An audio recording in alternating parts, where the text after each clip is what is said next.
What's the biggest mistake that people make when trying to lose weight? People think that if you avoid a given junk food, your cravings for it eventually disappear, which couldn't be further from the truth. When people regain their body weight, it's usually consisting of these foods that they were avoiding. So the diet has to be able to accommodate our sense of rebellion, because that way you can much more easily sustain the diet. Alan Aragon has more than 3 decades of research and fitness coaching. He pioneered an approach called flexible dieting, a strategy to help you lose weight and keep it off. The diet has to consist of mostly healthy foods that the individual actually loves. I've heard that you talk about something called the YOLO margin. You only live once margin, which is a fancy way of saying it's just a cookie. Take the power away from the food and put the power back in your hands. You can't be good 100% of the time. That's really pretty boring. We're also joined by Zoe's chief scientist, Sarah Berry, a professor in nutrition at King's College London who's run large-scale human nutrition studies on how foods impact on metabolism and how we store fat. We know that nearly every diet can work in the short term for people to lose weight, but we know that nearly every diet is not sustainable in terms of weight loss. 50% of weight is typically regained within 2 years, 70% after 5 years. And so I think that sustainable aspect to it is really, really critical. If you have a slow metabolism, is it impossible to lose weight?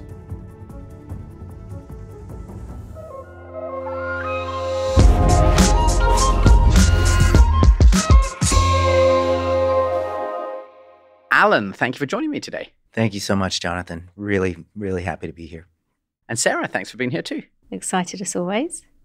Well, Alan, we always like to kick off our show here at Zoe with a rapid-fire Q&A with questions from our listeners. Are you up for that? I think I was born for that. That's what I tell myself. So we have some very strict rules. You can say yes or no, or if you have to, a one-sentence answer. Let's go. Alan, is there one approach to weight loss that will work for everyone? No. Sarah, does eating fat always make you fat? No. Alan, is exercise more important than diet for weight loss? No, they're both equally important. Sarah, if you have a slow metabolism, is it impossible to lose weight? I don't really even understand what that term means. Spoken like a true scientist. Alan, what's the biggest mistake that people make when trying to lose weight? Listening to everything they hear on social media and just getting confused and just going with who's the most charismatic. Weight loss is a really complex and a really important topic. So, Alan, I'm really glad that you could join us today to try and help make sense of it. And listeners often get in touch with us asking for help. They want to move towards a healthier lifestyle. They want to move towards a healthier weight. But they're bewildered by exactly what you just mentioned in the quickfire questions, right? All this conflicting and confusing advice that they find online, where within 10 minutes you can be told 2 things that are diametrically opposed to each other. There's obviously an enormous amount of misinformation around, influencers pushing their latest weight loss supplement, dangerous health hacks. There's also this transformation of the field with these new weight loss drugs, right? Ozempic and Wegovy and everything. Let's start at the beginning. Alan, why are we becoming more overweight? It's a combination of several things. So the way that I see it, it is a gradual shift towards sedentary living. And this has been facilitated by labor-saving devices and even electronic and digital means to not even have to get up off the couch to prepare food. You just make a call and then wait for it to show up at the door, and that's it. In addition to that, there's a fundamental misunderstanding of how to maintain healthy body weight.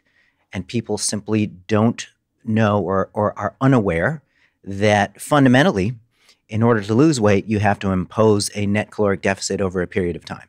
And so when people are not aware of that, then they easily believe that there are magic foods that, for example, burn belly fat, or magic foods that burn fat, and then other foods that you should completely vilify or avoid. And that's where a lot of the confusion comes in. And in addition to that, I would say that in the present time, people have a greater tendency to use food to, I guess, medicate or entertain themselves, just from general work, stress, interpersonal stress, anxiety. And so food ends up being kind of used as that sort of tool. I think that the combination of those things is at least some of the factors underlying the obesity phenomenon that has basically started in the early-ish 80s and continued on to today. To add to what Alan said, I do think, as well as the fact that we're more sedentary, as well as we're all living such different lives and we have all of this food noise, our food landscape and the food choices that most people are making now are so different to 20, 30, 40, 50 years ago. And they're almost hijacking our system. You know, we have evolved to be able to handle excursions in blood sugar, to handle fat, to handle all sorts of things that are thrown against us. But we haven't evolved to handle the food landscape that's out there, that's evolving even more quickly than science can evolve. I knew I was missing a huge factor, being the food environment. Yes, thank you. And I think one of the things that's interesting is that for as long as I've been alive, actually, I'm aware of this constant trend of diets to deal with this like new issue of all of us putting on weight. And I think we would now call those fad diets because they come and they go. I'm guessing that both of you have seen hundreds of them. I'd love you to both maybe share perhaps your favorite. And then I'd like to talk a bit about like what helps them to take off in the first place. And then what's the reality like? Do they deliver? Well, of course, the carnivore diet. And this is coming from somebody who I love to eat meat. I just think that you throw the baby out with the bathwater when you just fall headlong into carnivore because you heard it's optimal. And in fairness, a lot of people who adopt the carnivore diet are seeking some alleviation to their gastrointestinal distress, to, you know, whatever symptoms that they're suffering through. And one can build a case to start off with a baseline of just meat and then reintroduce the plant foods systematically to find out who the offending agents are. However, there is a sizable amount of the carnivore fans who hear that vegetables, they're bad for you, they'll attack you. So therefore, we just have to stick with what the ancestrally correct way to eat is, and it's just chunks of fatty meat, which couldn't be further from the truth if you look at the weight of the evidence on what contributes to optimal health and longevity, lifespan, health span. So yeah, sorry, carnivore guys. I still think omnivorism is superior. Sarah, you got a favorite fad diet? I mean, there's ones out there like the alkaline diet. I mean, most of these I don't even know what they are. I mean, the alkaline diet is eating alkaline foods, not quite sure what alkaline foods are, strictly speaking, that then enter your stomach, that we all know is acidic, so don't know how that works. The blood group diet, don't know if you've heard of that. You eat certain foods based on your blood type. You know, when you see how they pitch it, you know, it sounds really plausible. And, you know, like Alan was saying at the beginning, it's done in this really charismatic way and it's made to seem like the silver bullet. But no, they're all nonsense in my opinion. And do you know what? The problem is it does take hard work to lose weight. It takes bloody hard work to maintain weight loss. It can be hard work to eat a healthy, balanced diet in the food landscape we live in. And so, yes, we all want one of these quick fixes from these crazy diets. But the reality is it's not that. If it's too good to be true, it's often not true. Imagine a version of yourself in 6 months' time. Someone who's made a few small changes and feels dramatically better because of it. That's why we make this show, to give you the science and the tools to get there. But to keep doing that, we need your support. If you've gotten value from this episode, hit subscribe. You'll get a front row seat to the latest science, and we'll keep doing the work to bring it straight to you. Okay, now back to the show. It feels like one of the things that's in common across all of these stories is there's a very simple story that sounds quite compelling that sort of explains everything. And then what I'm hearing you say in all of these cases is either there's an aspect of this that might be true, but it's only a small part of the total story, or there's no part at all. So why are they so successful? Okay, so we can start off with keto in general. The prescription itself is very simple, very no-brainer. Avoid carbs, right?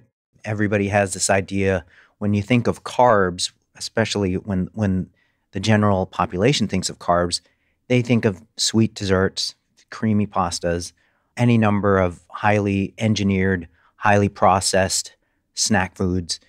And when you kick all those things out of the diet, then you've kicked out a lot of foods that kind of enable this passive overconsumption of total energy through the day. The issue with the ketogenic diet is very similar to what I said about the carnivore diet. A lot of people end up throwing the baby out with the bathwater. So keto works because you spontaneously eat a lot less calories by the end of the day because you've kicked out all these foods. And not only that, but you finally are eating enough protein, and so you're more satiated in combination with kicking out the, in quotes, problematic foods. But the level of restriction on carbohydrate happens to be something that is not sustainable for the majority of the general population. And this has been seen over and over and over again in research, even in vulnerable populations who would technically benefit from maintaining somewhat of a keto or carb-restricted diet, because it is not sustainable for the majority of the general public. And there is a very vociferous minority who can sustain very low carbohydrate diets, and they love it. And you know what? More power to them. Just the whole idea of saying, hey, keto is optimal for everybody, that is incorrect, because there are issues with food selection that you can impact long-term health, especially since your diet is going to be mostly from fat. We're talking 65 to 85% of the diet coming from fat. Then you have to really start being pretty discriminating about what kind of fat you're creating your keto diet on.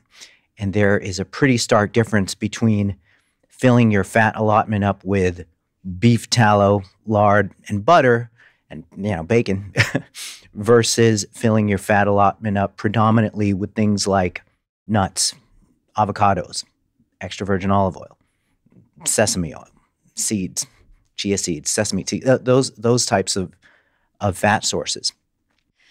Alan made an important point about the nutrients and being, hyper-focused on the fat or the carbohydrate. We know, firstly, that there's hugely variable responses within individuals. There's some work that's been done by one of our collaborators, Christopher Gardner, who put people either on a high-fat or a high-carb diet, saw huge variability in the effectiveness for weight loss amongst each group. So for some people, high-fat worked really well. For some people, high-carbohydrate works really well.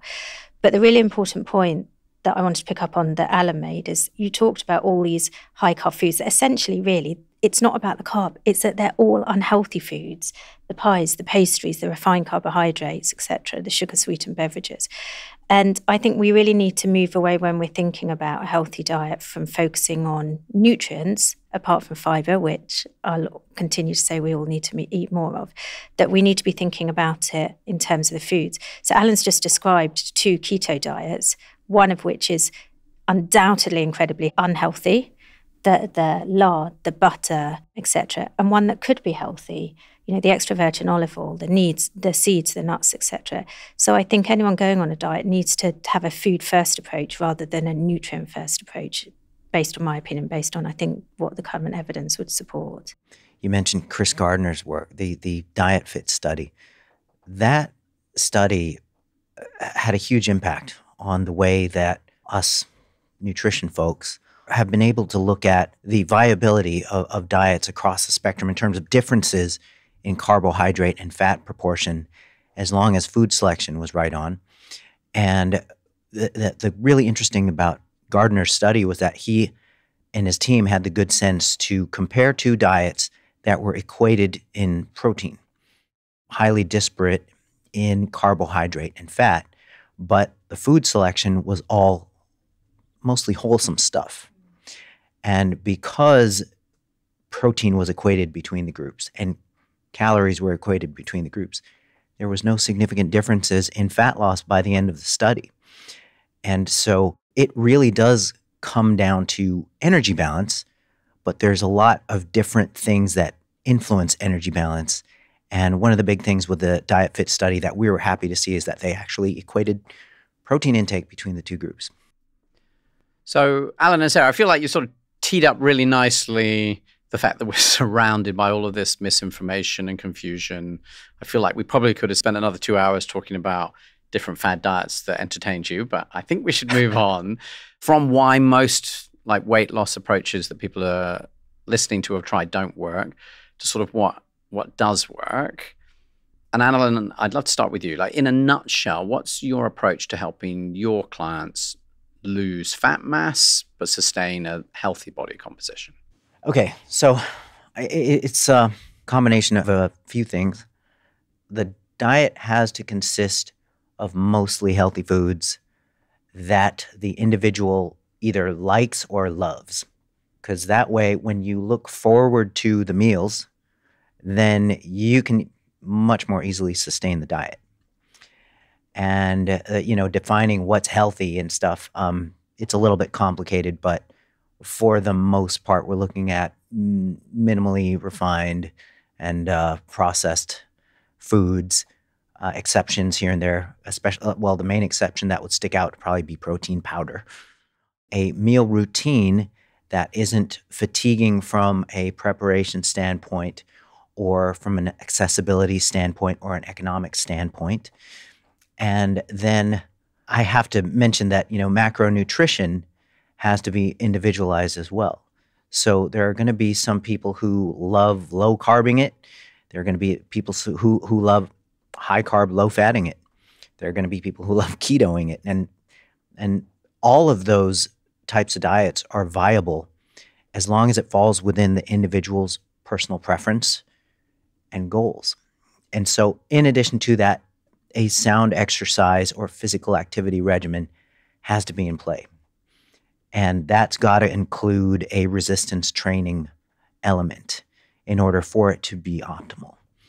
So that's kind of a simple way that I can put it.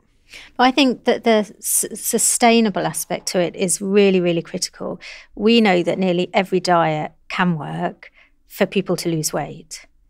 And we know that most diets do work in the short term for people to lose weight. But we know that nearly every diet is not sustainable in terms of weight loss over a long period of time. 50% of weight is typically regained within 2 years, 70% after 5 years. So you've gone through all of that pain of losing weight and then bang, it goes back up. And losing weight by doing something that you can sustain. So taking Alan's kind of approach where it's about choosing foods that you really love or like, then you're going to sustain it. Again, going back to how we've evolved, we've not evolved to be able to take weight loss. We've been evolved to be able to maintain a certain level of weight. So as soon as you start losing weight, what happens is that your hunger signals go into overdrive, your reward signals go into overdrive. So you're feeling even more hungry than you would have typically, but at the same calorie intake. Your metabolic rate changes a little bit, not as much as we used to think, but that still changes. So actually, you burn less calories just sitting around once you've lost weight than otherwise. So to keep that motivation going that might have been there in the beginning because you're dieting to fit into a wedding dress, or you're dieting because you're about to go on holiday, or, and everyone around you is saying, "Oh, you're looking so great, Jonathan," That sounds nice. You look great, Jonathan. But, I'm only going to tell you that for about 6 months, okay? Then I'm not going to be telling you that, and no one else is. And then, have you got then the ability and the motivation to keep going, having this diet that you're not enjoying and you're not happy with? And so if you can find a diet, like Alan said, that is pleasurable, then you'll maintain it. And Alan, I've heard that you talk about something called the YOLO margin. What's that? Okay, it's basically this. So there's a concept called discretionary calories, which is a fancy way of saying your fun foods or indulgence foods or your junk YOLO, you only live once margin. Alan, I'm glad that someone has explained to me what YOLO is, because I thought I was going to be just the only person left in the room going, I'm not cool enough to know what that is. You've got a teenager, Jonathan. You need to keep up with these things. He obviously thinks I'm beyond, training. So, so you only live once. Yes. Go on, Alan. Yes. Enjoy life, basically. The diet has to be able to accommodate our sense of fun or even rebellion, if you will. And the working practical margin for that is about 10 to 20% of total calories coming from essentially whatever on earth you want. And there's a little bit of nuance to that.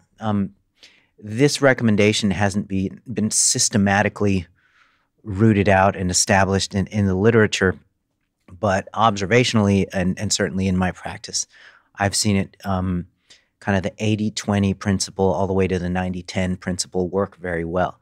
So like let's say a typical 2,000 calorie diet. Somewhere between 200 to 400 calories can accommodate the in quotes naughty stuff. Desserts, drinks, chocolate, ice cream, etc. And the nuance to that, and I've been challenged on this, and I agree, if somebody is engaging a, in quotes, bulking phase, or they're purposely eating a sustained caloric surplus in order to grow, my bodybuilding friends regularly engage in this stuff, then you might want to go a little bit more towards the 10% YOLO margin rather than the 20%. So you can sort of minimize your chances towards over-consuming an inordinate amount of junk and sustaining that and then incurring the negative health impacts that might have over time.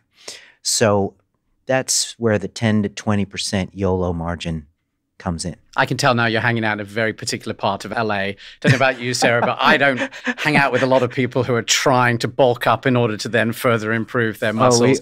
I'm pretty much surrounded by people at my stage in life who are only interested in maintaining or preferably taking a few pounds off. John, there's a bro in all of us. I'm going to bring it out in you at some point. Alan's going to bring out your bro, Jonathan. Your bro, absolutely. He's there. The whole 80-20 YOLO that Alan does, is a real approach that we also do at Zoe. And it's a real approach that we would, as nutritionists, give to anyone. You can't be good 100% of the time. That's really pretty boring, even if being good does involve a diet that you like. You've got to let yourself have treats. You've got to fall off the wagon the odd time. And that's something that's really very much ingrained in how we communicate the advice at Zoe as well, that have the odd treat, absolutely fine. If 80% of the time you're doing well, so what? Don't worry about the other 20% of the time. How do you avoid what is a treat becoming then a routine and overwhelming the rest of your patterns? Because I think what I find is, like I'm eating the ice cream for the third day in the row, is I'm realizing I'm just making this into a habit. So how do you manage the 80-20? Because I love the idea of it. It's definitely something we believe, like nothing is off limits. How do you think about that without it then just suddenly dominating your plate again? Okay, so I'm going to give you a 2 to 3 part answer if you're ready. Okay, so the first part would be, I think it's perfectly fine if you are one of these 99-1 folks and that's how you enjoy your food and that's how you love it, and you would much rather have, let's say, a fresh fruit versus a piece of chocolate. That is more power to you. And then part 2 would be, in order to accommodate this sort of 10 to 20% YOLO margin, it requires a little bit of, I guess, cognitive priming or conditioning your mind to view these types of foods as somewhat powerless. It's just food. It's just a cookie, or it's just a scoop of ice cream. Take the power away from the food and put the power back in your hands, and just know that you can have it every day if you want it, or you can leave it. If you had it in your mind that I'm never supposed to have this food, then that is actually one of the aspects that underlies the binging phenomenon. Because when people allow themselves to have what they perceive as an off-limits food, then they'll go, okay, I'm going to eat this whole pint or I'm going to eat this whole bag right now, and I'm never going to do this again. till at least next year, let's say, then if they didn't have that attitude, if they thought, oh, it's just food, I can have some, or I can't. I can have this every day or I can't, then it just takes the power completely away from the food. So that's number two. The research is interesting in that if you avoid a given junk food or if you avoid any given food, your cravings for it eventually disappear. And when I went over that research, I was like, oh, does that really kind of invalidate the encouragement even of this margin of junk food? Well, not really, because when people regain their body weight, it's usually consisting of these foods that they were avoiding. And so weight cycling and, this whole regaining phenomenon is potentially driven by the idea, or at least in part driven by the idea that there's this dichotomy of foods, totally forbidden and totally, health haloed. We put these foods on a pedestal.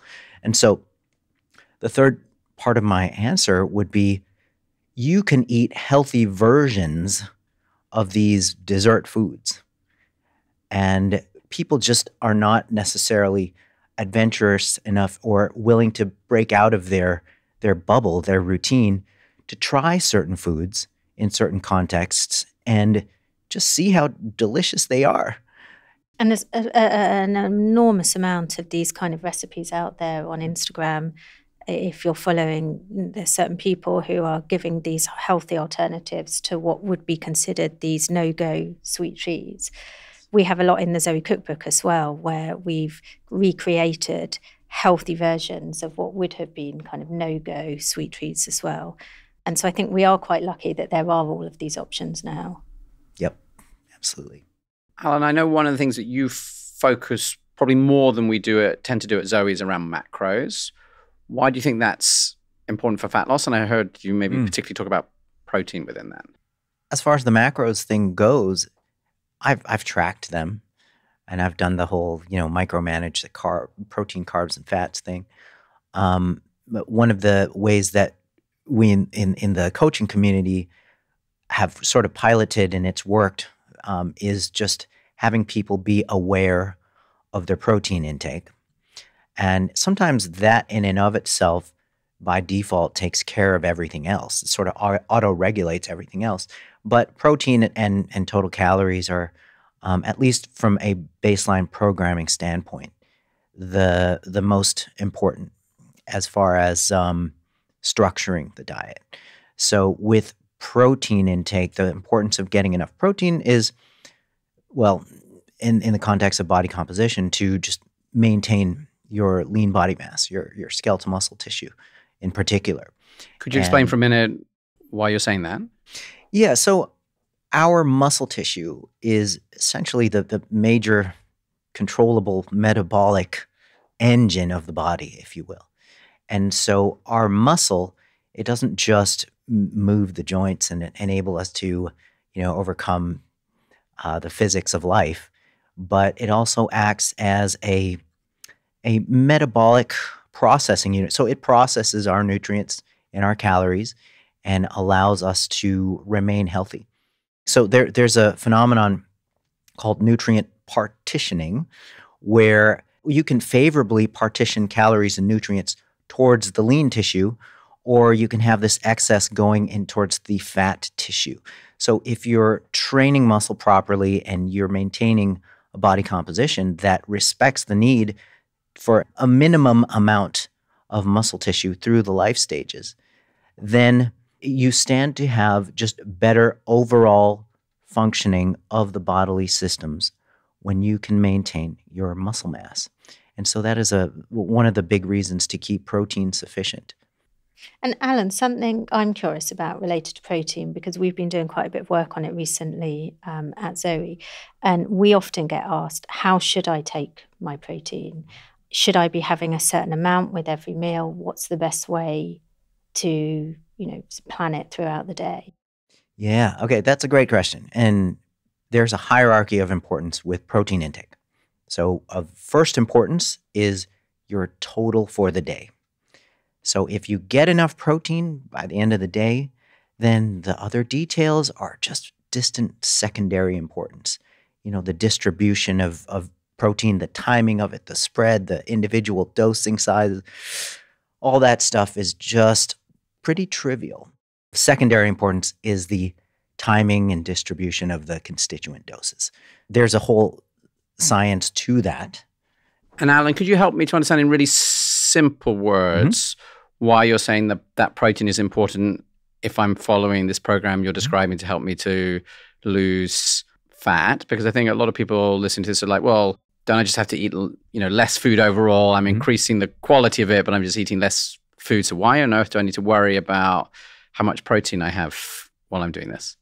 Okay, so protein is crucial for supporting your lean body mass. So your lean mass is all the tissues in your body that are not fat mass. And if you do not consume enough protein, then over time, and especially over the life stages, you incur conditions like sarcopenia. And then the umbrella over sarcopenia being frailty. And this is one of the unfortunate fates of the general population who's not involved with any sort of training or any sort of awareness about eating enough protein. And so those are the big reasons. And protein has other aspects to it that help with the fat loss process, including keeping people satiated. So of all the macronutrients, protein appears to be the one with the most potent effect on hunger control. So there's a bunch of research out of Joey Antonio's lab where he had the subjects just literally stack lean sources of protein on top of their habitual diets. And this is 5 studies running now. And there's no gain in body fat over time. And this is in free living conditions in participants who are engaged in training, so resistance training. So they're recreationally athletic subjects. And so protein has a very interesting effect on appetite regulation and the prevention of fat gain, even if you stack it on top of your existing diet. So there are some very interesting effects of protein, but if I were to boil it down to why is it so important, it's because it supports our lean body mass, and our lean body mass is really important for supporting what people know as our metabolism or our resting metabolic rate or resting energy expenditure. So when you can support that, then you can support the fat loss process. If you can retain your muscle tissue over time while reducing body fat, then that is the ideal scenario. And that's where getting enough protein comes in, plus resistance training.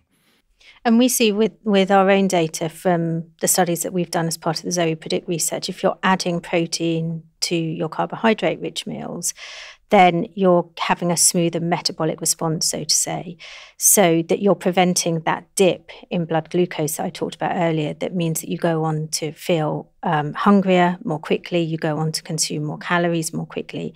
Adding in fiber, adding in fat will also have the same effect, but protein is even more potent.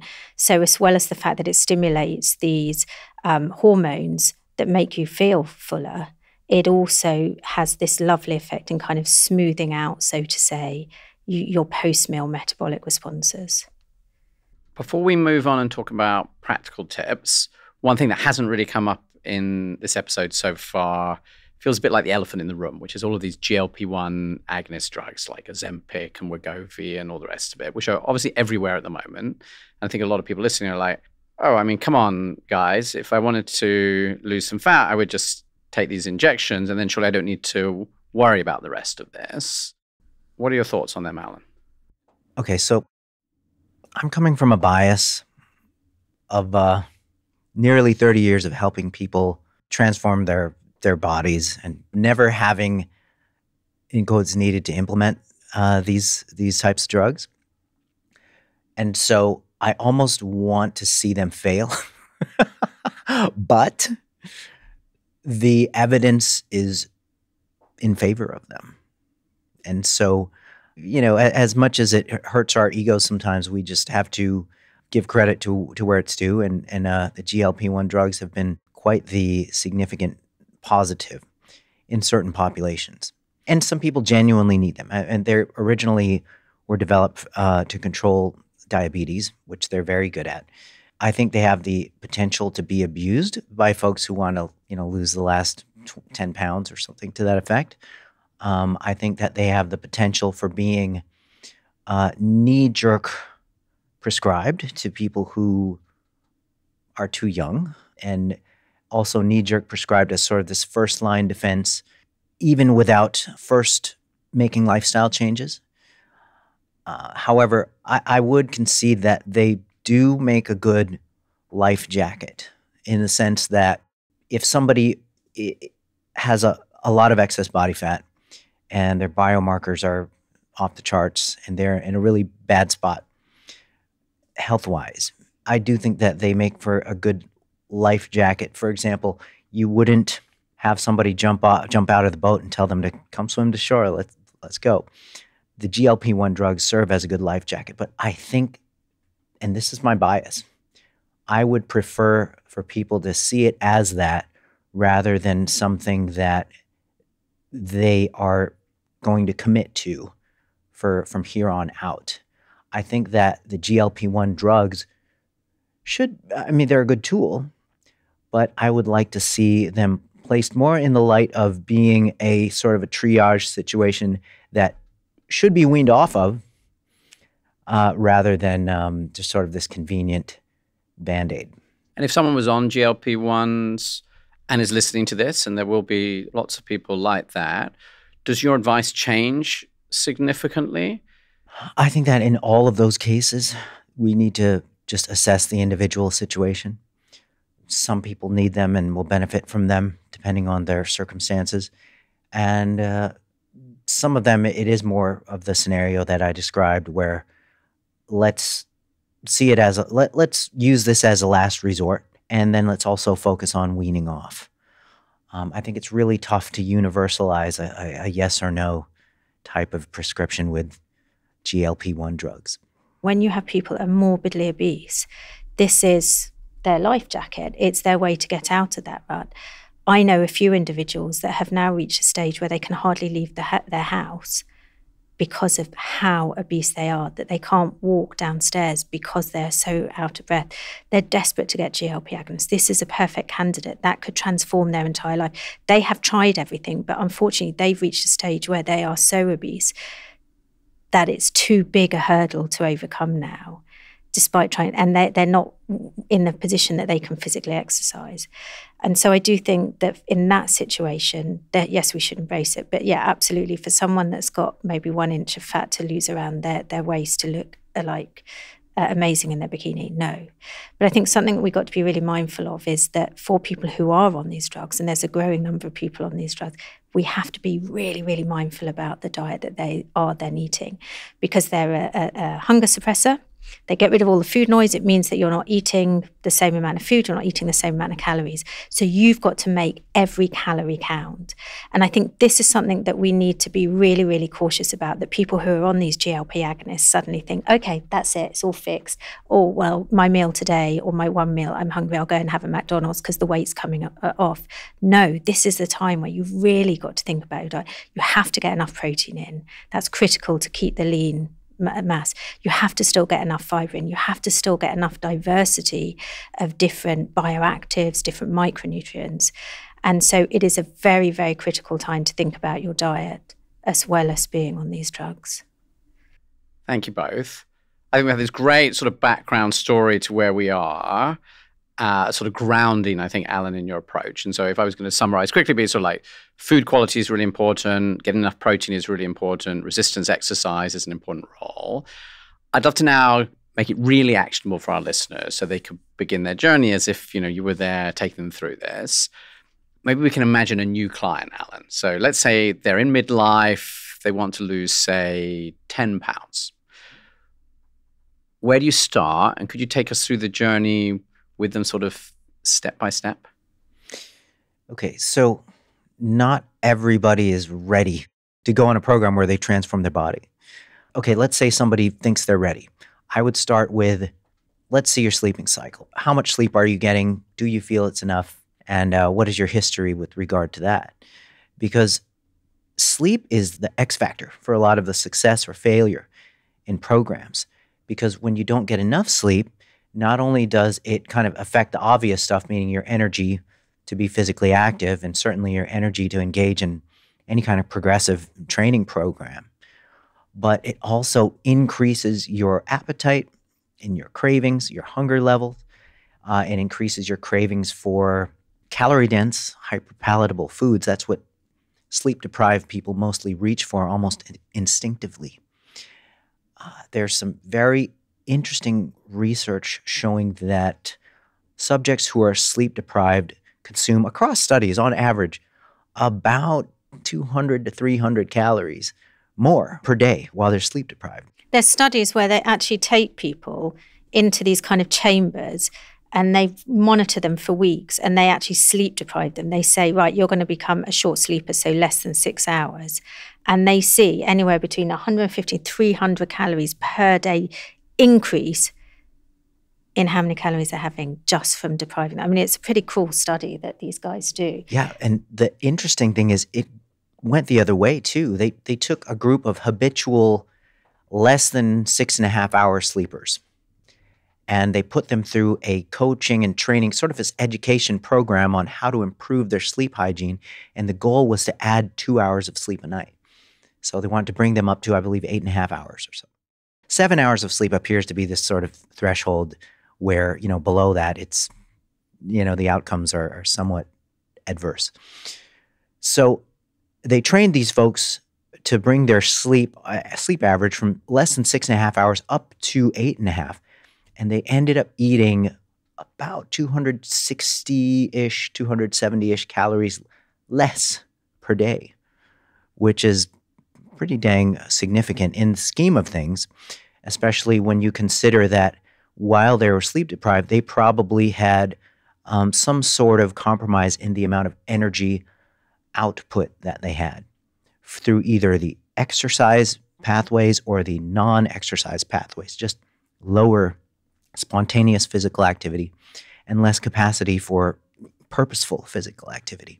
So that's the, sort of the basis of everything. Get the sleep right.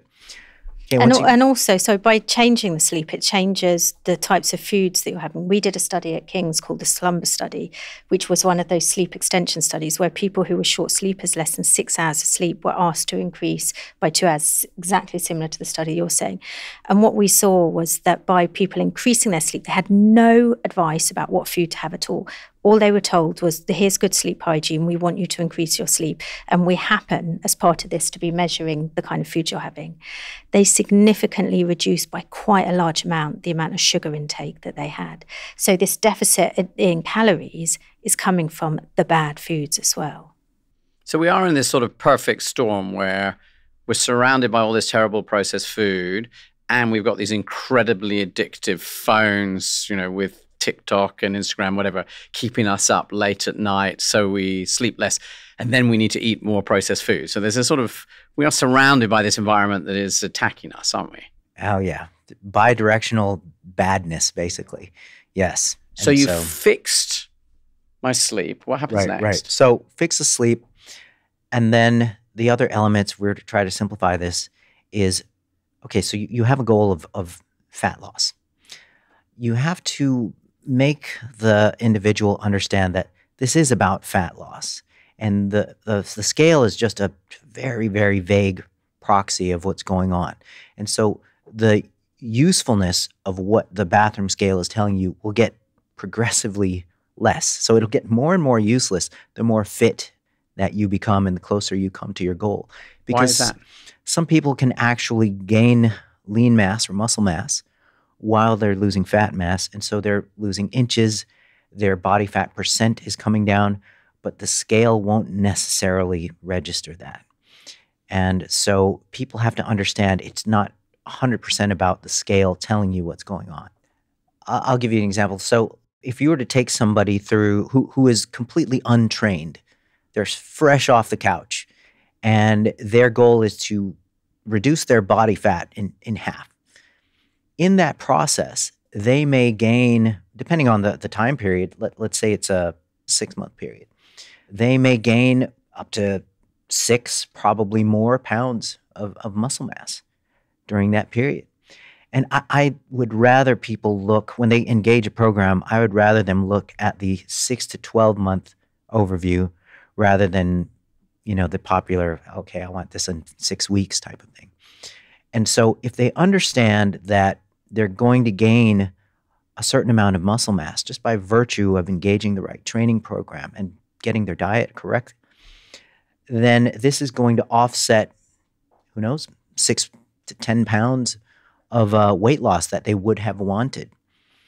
And in that case, that's where it becomes important for people to take note of how clothing is fitting, take note of how that might reflect circumference measurements.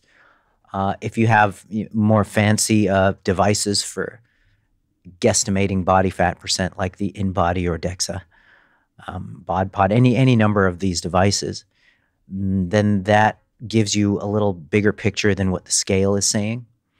But let's imagine that somebody just, they don't want to wrap tape around themselves and they don't have necessarily access, or they don't want to go over to get their body comp done at some facility. Well, then you would want to limit your weekly weight loss to, I'd say, a maximum of 1% of your total body weight per week at max. So if you lose more than that, then there's this tendency that you're sacrificing too much lean mass while you're losing fat mass. And so that would be the other sort of simple thing. We got the sleep, we got the rate of weight loss. You want to limit it to 0.5% to a full percent. And really the 1 pound per week benchmark is fair.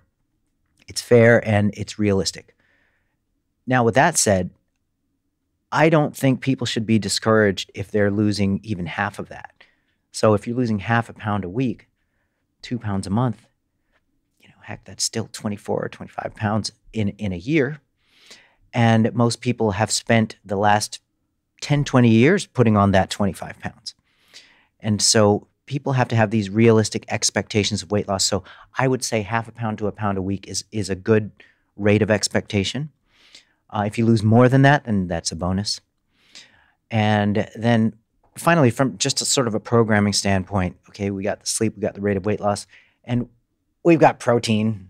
Most of the focus that my colleagues and I have been on research-wise has been on protein. So I have certainly a biased interest in protein.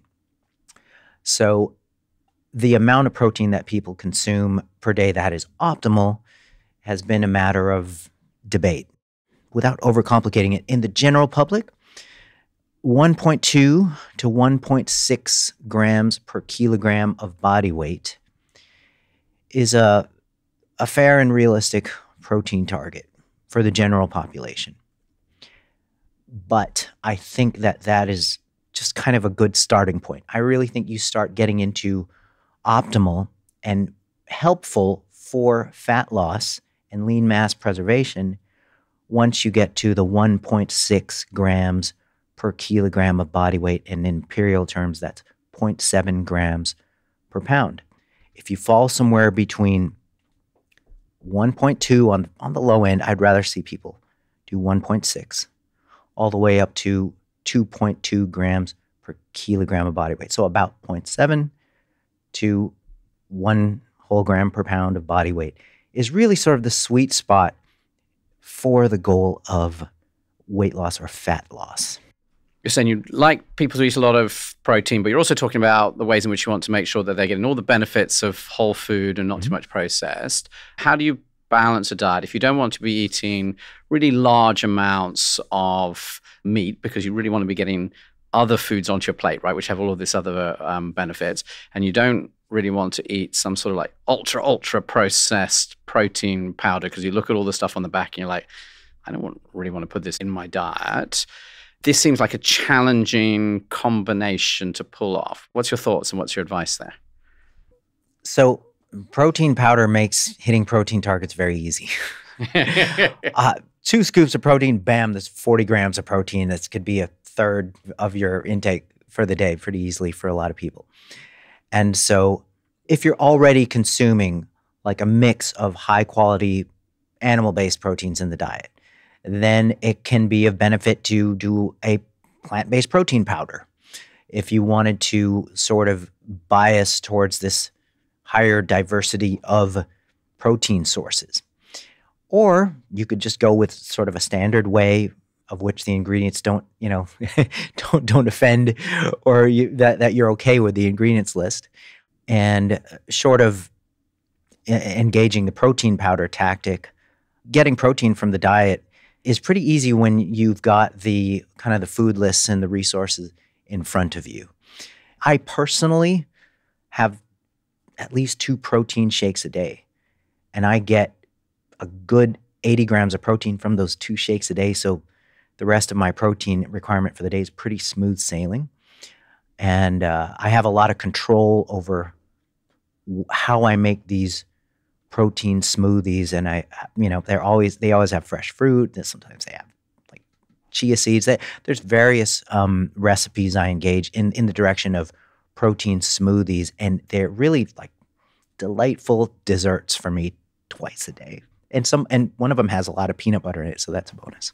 I would love to go on to what's next. You solved me sleep, you solved me protein. I have a feeling you're going to start to talk about some of this exercise you were talking about before. Exercise is similar to food in the sense that you have to find the type of exercise that you actually enjoy and even look forward to. That's the way to get compliance. And so with some people, it'll be going to the gym. With some people, it'll be going to the park. In either case, what a lot of people don't understand is that it has to contain a resistance training element. And when I say resistance training, a lot of people automatically think of, bench, squat, and deadlift and stuff. But any resisted joint movement is going to qualify as resistance training. Calisthenics and, even various forms of group exercise are beginning to engage resistance training type movements as well.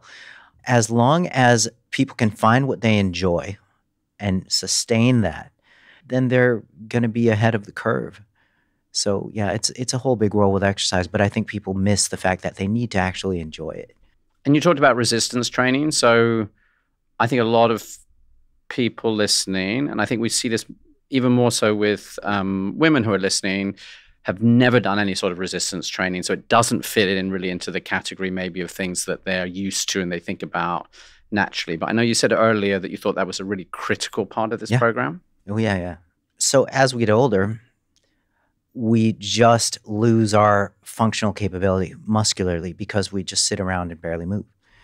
And for people who have really no clue as to how to engage like any sort of resistance training program, then you can just think of 3 basic movements in any variation of the planes: push, pull, squat. Those 3 movements. If you can engage those through, a progressive amount of volume over time, and you become familiar with how to apply effort to various movements within a simple pull, push, and squat type of thing, then there are ways to do full body training sessions. There are ways to do split sessions where you might do upper body one day, the next day you do lower body, and then you repeat that cycle again through the week. And then you have other splits yet where you're doing some variation of either the 3 times full body or the upper lower split, plus some specialization on a lagging body part. So that's some of the basics of it. I think there's ways you can fit it into your lifestyle without it feeling daunting as well. I'm someone that's never liked exercise. I've never been to a gym. I play a bit of tennis, but other than that, the thought of doing any kind of exercise class fills me with horror, so I'm just not going to do it. So I've started doing what I call exercise snacks because I am sitting at my desk all day. I am now 48. I do need to be thinking of not how I look, but my muscles, the fact that I know I'm at that age, they're all going downhill. And so I have by my desk one of those exercise bands. So I do what Alan says every now and then. You might see me on calls going like this. And squats, every time I boil a kettle, I do squats. I can get 20 squats in. I have about 8 cups of tea a day. That's 80 squats without even thinking about it. How do you keep people motivated, Alan? So you've got this brilliant program all laid out, but I think we all know that the hard thing is you go in really motivated and your motivation declines. Wow, that is a huge question. As a general statement, most people get motivated most powerfully by health scares in their middle age. Aside from that general statement, motivation is just going to be different with everybody. How to keep them motivated? Well, we as coaches just try to maintain a certain accountability with clients. Midweek check-ins, even daily reports from clients, individuals, even in coaching groups. That seems to work a lot better than just sending them off on their own, untethered for a week. Yeah, that's a tough one, the motivational thing. I would like to think that results are self-motivating. So the pressure is on the practitioner to help the client get results. And I don't think that everybody needs to constantly chase body composition goals. You can take a break from them because it can be very psychologically fatiguing to be dieting for weeks and weeks and months.